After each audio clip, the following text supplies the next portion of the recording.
Bien-aimés, chers amis, c'est avec joie que je vous retrouve ce jeudi matin 23 avril pour partager avec vous une lettre, euh, en tout cas un passage de la lettre écrite par l'apôtre Pierre.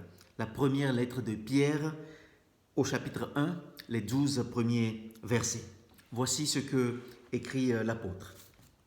Moi, Pierre, apôtre de Jésus-Christ, j'écris à ceux que Dieu a choisis et qui vivent comme des étrangers dans les provinces du Pont, de la Galatie, de la Cappadoce, de l'Asie et de la Bithynie. Dieu le Père vous a choisis d'avance comme il l'avait prévu. Il a fait de vous un peuple saint par son esprit pour que vous obéissiez à Jésus-Christ et que son sang répandu vous rende pur. Que Dieu vous bénisse et vous donne la paix en abondance. Chantons la louange de Dieu, le Père de notre Seigneur Jésus-Christ. Dans sa grande bonté, il nous a fait naître une deuxième fois en relevant Jésus-Christ de la mort. Nous avons ainsi une espérance qui fait vivre et nous pouvons attendre avec joie les biens que Dieu garde pour nous. Il les garde pour vous dans les cieux, là où ils ne peuvent s'abîmer, ni être salis, ni disparaître. Et vous-même, si vous croyez, le Dieu puissant vous garde pour vous sauver. Ce salut, on le connaîtra à la fin des temps. C'est pourquoi vous êtes remplis de joie, même si toutes sortes de difficultés doivent vous rendre triste pendant un peu de temps. Ces difficultés servent à montrer la qualité de votre foi. L'or peut s'abîmer et pourtant on le met au feu pour voir s'il est pur. C'est pareil pour votre foi. Elle est plus précieuse que l'or, mais elle aussi est mise à l'épreuve. Alors quand Jésus-Christ paraîtra, vous recevrez honneur, louange et gloire à cause de la qualité de votre foi. Jésus, vous ne l'avez pas vu et pourtant vous l'aimez. Vous ne le voyez pas maintenant et pourtant vous croyez en lui. C'est pourquoi vous êtes remplis d'une très grande joie, une joie si grande qu'on ne peut même pas en parler. Cette joie, vous l'avez parce que vous êtes sauvés. Voilà la récompense que vous gagnez en croyant en Jésus-Christ. Les prophètes ont fait beaucoup de recherches au sujet de ce salut. Par avance, ils ont parlé du don que vous alliez recevoir. L'Esprit du Christ était en eux et il a annoncé par avance les souffrances que le Christ allait supporter et la gloire qui allait suivre. Les prophètes ont cherché à comprendre à quel moment et de quelle façon ces choses allaient arriver. Voici ce que Dieu leur a appris. Le message qu'il donnait n'était pas pour eux, mais pour vous. Maintenant, ceux qui annoncent la bonne nouvelle,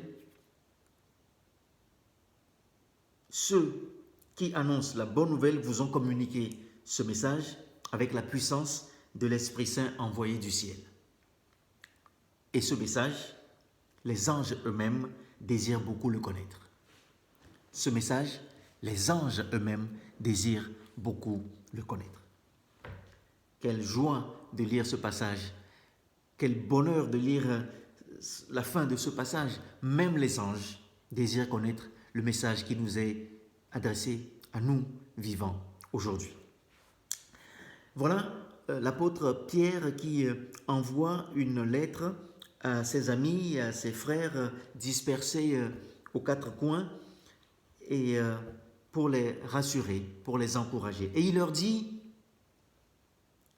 qu'ils sont choisis, malgré la dissémination, malgré que chacun finalement est un peu chez lui, dans son coin, et qu'ils ne sont pas une communauté ensemble pour étudier la Bible ensemble, pour étudier les écrits ou les Écritures ensemble, ou prier ensemble, malgré que chacun soit à une distance assez éloignée l'un de l'autre, eh bien ils forment quand même cette communauté de Dieu, cette communauté du Christ.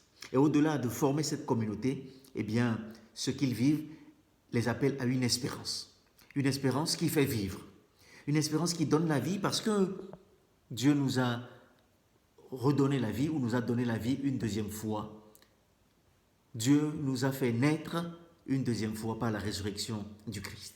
Et c'est ça l'essentiel. Ce message envoyé à ses amis, à ses contemporains il y a des siècles, sonne un peu pour nous aussi aujourd'hui. Malgré la dissémination, malgré le confinement où nous sommes tous chacun chez nous, eh bien nous formons quand même une communauté avec une espérance à vivre. Et cette espérance, nous avons à la partager aussi. Et donc, nous sommes appelés à vivre de cette joie parce que nous sommes remplis d'une très grande joie. Une joie si grande qu'on ne peut même pas en parler. Voilà ce que dit l'apôtre. Qu'est-ce que cela veut dire pour nous aujourd'hui? Les temps que nous vivons, les temps de tristesse, parce que c'est ce que dit l'apôtre, même si nous devons passer par des temps de tristesse, c'est pour un temps. Malgré les temps de tristesse, de peur que nous vivons, eh bien nous sommes appelés à l'espérance de la vie. Nous sommes appelés à vivre et à aller de l'avant, à continuer la fraternité, à continuer à vivre la bonne nouvelle autrement. Et il appelle donc ses contemporains à partager la louange et la gloire de Jésus-Christ dans la foi.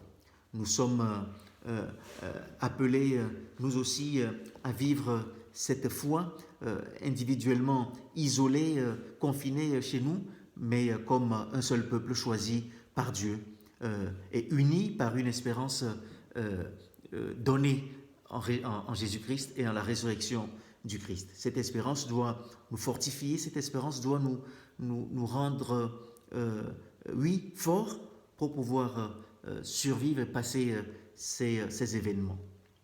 L'apôtre appelle ses contemporains et nous aussi aujourd'hui à garder cette espérance et la foi dans le ressuscité qui a manifesté la gloire de Dieu. Nous sommes nous aussi sauvés par cette grâce et nous formons cette communauté de graciers. Au point que, et c'est ça qui est intéressant, le message que même les prophètes, le message que les scientifiques, les historiens, les archéologues et tous ceux qui essaient de creuser pour savoir ce qui est vrai ou pas vrai dans les Écritures, ce qui est attesté ou pas, malgré tout cela, oui, nous sommes appelés à vivre de cette grâce. Et ce message, au-delà de tout ce que les chercheurs peuvent trouver, tout ce que les prophètes ont pu prophétiser, eh bien, le message qui nous est donné, ce message d'espérance, ce message de joie qui nous est donné, c'est comme un secret qui nous est confié, parce que même les anges, et c'est ce qui est magnifique, même les anges cherchent à connaître ce message. Nous sommes donc des privilégiés. Nous sommes des privilégiés dans la foi, et il nous faut vivre en privilégié dans la foi, vivre en privilégié dans le sang du Christ qui rend pur. C'est ce que dit l'apôtre Pierre. Et moi je rends gloire à Dieu de nous révéler ceci par la bouche ou par l'écriture de l'apôtre Pierre, ce que même les anges cherchent aujourd'hui à connaître. Soyez bénis abondamment dans le Christ Jésus. Amen.